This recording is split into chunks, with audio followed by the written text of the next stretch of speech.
ಹೆಸರಲ್ಲಿ ಏನಾದ್ರು ದಾನ ಮಾಡ್ಯಾನ? ಚಿಲ್ರೆ ಇಲ್ಲ, ಮುಂದಕ್ಕೆ ಹೋಗಪ್ಪ. ಏನಾದ್ರೂ ಕೊಡಿಯೋಣ. ಏನಿಲ್ಲ ಕಣಲ್ ಹೊಡೆ ನನ್ನ ಹತ್ರ. ಮಿಡ್ರು ಬಿಡ್ದೋನೆ, ಇಷ್ಟು ಒಳ್ಳೆ ಬಟ್ಟೆ ಹಾಕಿದ್ಯಾ, ನಿನ್ನ ಹತ್ರ ಏನಿಲ್ವಾ? ಓ ಏನ್ ಅಣ್ಣ, ದೇವ್ರ ಹೆಸರಲ್ಲಿ ಏನಾದ್ರು ದಾನ ಮಾಡ್ಯಾನ? ಚಿಲ್ರೆ ಇಲ್ಲ, ಮುಂದಕ್ಕೆ ಹೋಗಪ್ಪ. ಏನಾದ್ರೂ ಕೊಡಿಯೋಣ. ಏನಿಲ್ಲ ಕಣಲ್ ಹೊಡೆ ನನ್ನ ಹತ್ರ. ಮಿಡ್ರು ಬಿಡ್ದೋನೆ, ಇಷ್ಟು ಒಳ್ಳೆ ಬಟ್ಟೆ ಹಾಕಿದ್ಯಾ, ನಿನ್ನ ಹತ್ರ ಏನಿಲ್ವಾ? ಓ ಏನ್ ಕೆಲಸ ಮಾಡೋದ್ ನೀನ? ಕಾರ್ಪೊರೇಟ್ ಕಂಪ್ನಿ ಕೆಲಸ ಮಾಡ್ತಾ ಇದ್ದೀನಿ.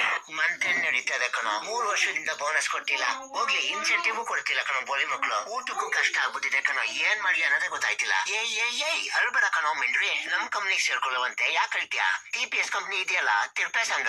ಟೆನ್ಷನ್ ಎಲ್ಲ ತಗೋಬೇಡ. ಎಷ್ಟು ಕ್ಲೀನ್ ಆಗಿ ಆಕ್ಟಿಂಗ್ ಮಾಡ್ತೀಯ ಅಷ್ಟು ದುಡ್ಡು ಕೊಡ್ತಾ ಇರ್ತಾರೆ. ಡೈಲಿ ದುಡ್ಡು, ಡೈಲಿ ಹೊಟ್ಟೆ ತುಂಬ ತಿನ್ನ. Daily 3,000 in hand salary. ಯಾವ ಮಿಂಡ್ರಿ ಬಿಡ್ದವನ್ಗೂ ಟ್ಯಾಕ್ಸ್ ಕಟ್ಟಂಗಿಲ್ಲ. ಸಿಗ್ನಲ್ ಹತ್ರ ಕೂತ್ಕೋತಿಯಾ ಅಥವಾ ದೇವಸ್ಥಾನ ಹತ್ರ ಕೂತ್ಕೋತಿಯಾ? ಕುಂಟ ಕಿವುಡ ಲೌಡ ಅಂದ್ರೆ ಕುರುಡ ಏನೇ ಆಯ್ಕೆ ಇಷ್ಟಪಡ್ತೀಯಾ? ಕೇಳು, ನೀನ್ ಯಾವ ತರ ಆಕ್ಟಿಂಗ್ ಮಾಡ್ತೀಯೋ, ಯಾವ ತರ ತಲೆ ತೋರಿಸ್ತೀಯೋ ಅಷ್ಟು ದುಡ್ಡು ನಿನಗೆ. ನಮ್ಮಲ್ಲಿ Saturday Sunday week off, Friday bonus. ದಿನಕ್ಕೆ 3,000ನ. ಒಂದು ಮಂತಿಗೆ 90,000 ಸಪ್ರೇಟ್ ಆಗಿ ಬೋನಸ್ ಬೇರೆ. ನಾನು ನಾಳೆಯಿಂದಲೇ ಜಾಯ್ನ್ ಆಗ್ಬಿಡು. ವಾಟ್ಸಪ್ ಆಫರ್ ಲೆಟರ್ ಕಳಿಸ್ತೀನಿ. ಎಸ್, ಕೆಲಸ ಸಿಕ್ತು, ಹೋಗಿ.